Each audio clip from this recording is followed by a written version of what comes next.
اور تفصیل ناظرین جو پیچھے یعنی پچھلے پروگرام میں ہم نے عرض کی ہے وہ خاص طور پر آیت نمبر جو 39 سے ہم نے شروع کی تھی کہ جس میں شیطان نے یہ کہا کہ میں زمین میں ہر چیز کو مزین کروں گا اور پھر میں ان کے لیے خوشنما بناؤں گا ہر چیز، تاکہ وہ تیری آخرت کی طرف نہ آئے، تیری عبادت کی طرف نہ آئے، تیری رضا کی طرف نہ آئے، اور میں ضرور ان سب کو گمراہ کروں گا۔ تو پھر اس کے بعد اس نے ایک بات اور کہی آیت نمبر 40 میں 40 میں الا عبادک منہم المخلصین، یعنی میں ضرور گمراہ کروں گا سوا ان میں سے تیرے ان بندوں کے جو اصحاب اخلاص ہیں۔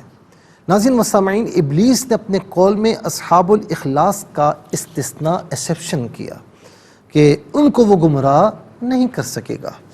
اگر وہ ان کا استثناء نہ کرتا اور مطلقاً کہتا کہ میں سب کو گمراہ کروں گا تو اس کا قول جھوٹا ہو جاتا، کیونکہ اسے معلوم تھا کہ وہ اصحاب اخلاص کو گمراہ نہیں کر سکے گا، لہٰذا اس نے بھی جھوٹ سے بچنے کے لیے استثناء کیا اس نے۔ امام راضی علیہ رحمہ فرماتے ہیں کہ اس پر غور کرنا چاہیے کہ جھوٹ ایسی کبھی چیز ہے کہ اس سے شیطان بھی اجتناب کرتا ہے، تو پھر سمجھ لیجئے کہ مومن اور مسلمان کو جھوٹ بولنے سے کس قدر زیادہ احتراز اور اجتناب کرنا چاہیے۔ حضور نبی کریم علیہ السلام نے فرمایا نا کہ جو جھوٹ بولتا ہے نا تو فرشتے اس سے میلوں دور ہو جاتے ہیں، اور یہ بھی فرمایا کہ منافقین کی علامات میں سے ایک علامت جھوٹ بولنا ہے، اور مسلمان کی علامات میں سے، ایمان کی علامت میں سے ایک علامت جو ہے وہ سچ بولنا ہے۔ تو جھوٹ سے شیطان بھی بچتا ہے، اور اس نے بھی اللہ تعالیٰ کے سامنے جھوٹ نہیں بولا۔ دیکھیں اس نے یہ بھی کہا کہ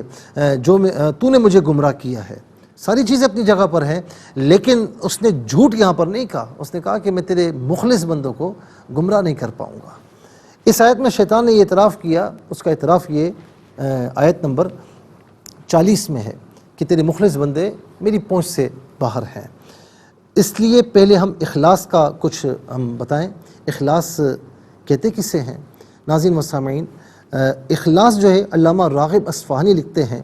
کہ اس کا مادہ جو ہے خال لام صاد، خالص کا جو معنی ہے صافی، صاف بالکل، جس میں کسی چیز کی آمیزش نہ ہو، ٹھیک ہے نا۔ نسقیکم مما فی بطونہ من بین فرث ودم لبنا خالصا سائغا للشاربین، سورہ نحل کی آیت نمبر 66۔ ہم تمہیں اس چیز میں سے پلاتے ہیں جو ان کے پیٹوں میں ہے، گوبر اور خون کے درمیان سے خالص دودھ جو پینے والوں کے لیے بڑا خوشگوار ہے۔ یعنی اللہ تعالیٰ گوبر اور خون کے درمیان سے اس طرح صاف اور خالص دودھ نکالتا ہے جس میں گوبر اور خون کی ذرہ برابر بھی آمیزش نہیں ہوتی۔ خالص چیز وہ ہوتی ہے جس میں کسی دوسری چیز کی ذرہ برابر بھی ملاوٹ نہ ہو، جسے اللہ رب العالمین جانوروں سے خالص دودھ نکالتا ہے۔ مسلمان کا اخلاص یہ ہے کہ وہ صرف اللہ کو مانے اور یہودیوں کی طرح تشبیہ اور نصارہ کی طرح تثلیث سے براءت کا اظہار کرے۔ اللہ رب العالمین فرماتے ہیں سورہ اعراف کی آیت نمبر 29 میں وَادْعُوهُ مُخْلِصِينَ لَهُ الدِّينَ، صرف اسی کی عبادت کرو، عبادت میں اخلاص کرتے ہوئے، اور اخلاص کی حقیقت یہ ہے کہ ہر چیز سے براءت کا اظہار کرے، صرف اللہ تعالیٰ کی اطاعت کرے اور اس میں اور کسی چیز کی آمیزش نہ کرے۔ اب کیا چیز جو ہے وہ اخلاص کے منافی ہے، ذرا اس پر بھی ہم بات کر لیں کہ چیزیں اخلاص کے منافی ہیں۔ اگر اللہ تعالیٰ کی عبادت کے ساتھ کسی کام میں کوئی اور نیت بھی شامل کر لی جائے تو یہ اخلاص نہیں ہے۔ مثال کے طور پر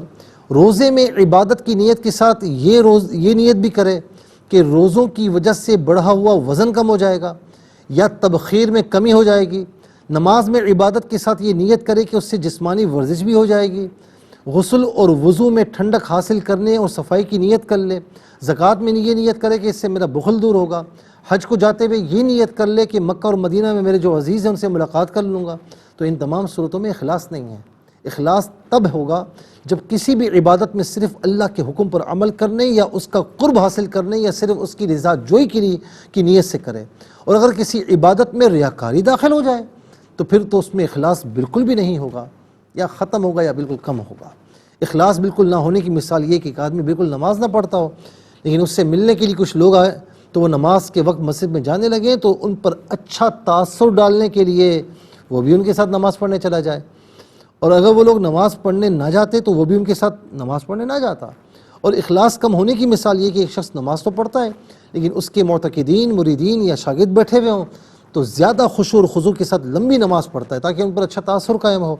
اور اس میں ریاکاری بھی ہے، لیکن پہلی صورت سے کم ہے۔ یاد رکھیں کہ پہلی صورت جو ہے نا وہ تو نفس عبادت میں ہی ریاکاری کر رہا ہے نا، کہ نماز نہیں پڑھتا لیکن لوگوں کے سامنے پڑھ رہا ہے۔ اس میں یہ ہے کہ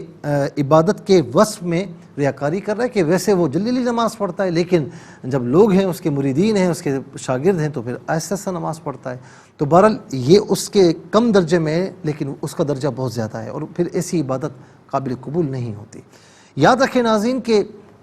جب ہم نماز پڑھتے ہیں کہ چلے ورزش بھی ہو جائے ہماری، یا ہم روزہ رکھتے ہیں کہ چلے جی گیس وغیرہ جو گیسٹرک پرابلم ہے وہ بھی کم ہو جائے یا وزن کم ہو جائے، تو ظاہر ہے کہ اس کا فرض تو ادا ہو جائے گا لیکن پھر وہ خالص جو چیز ہوتی ہے نا وہ چیز نہیں رہے گی۔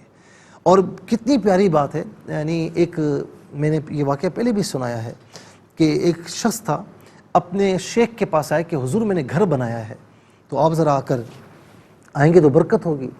اب گھر میں آئے تو پرانے زمانوں میں آپ کو یاد ہوگا کہ وہ گھروں میں روشن دان ہوا کرتے تھے تاکہ تازی ہوا آئے۔ تو شیخ نے مرید سے پوچھا کہ یہ روشن دان کیوں بنایا؟ تو کہا کہ حضور تازی ہوا کے لیے۔ تو فرمایا کہ ارے بے وقوف، تو یہ روشن دان بناتا اس نیت سے کہ مجھے اذان کی آواز آتی،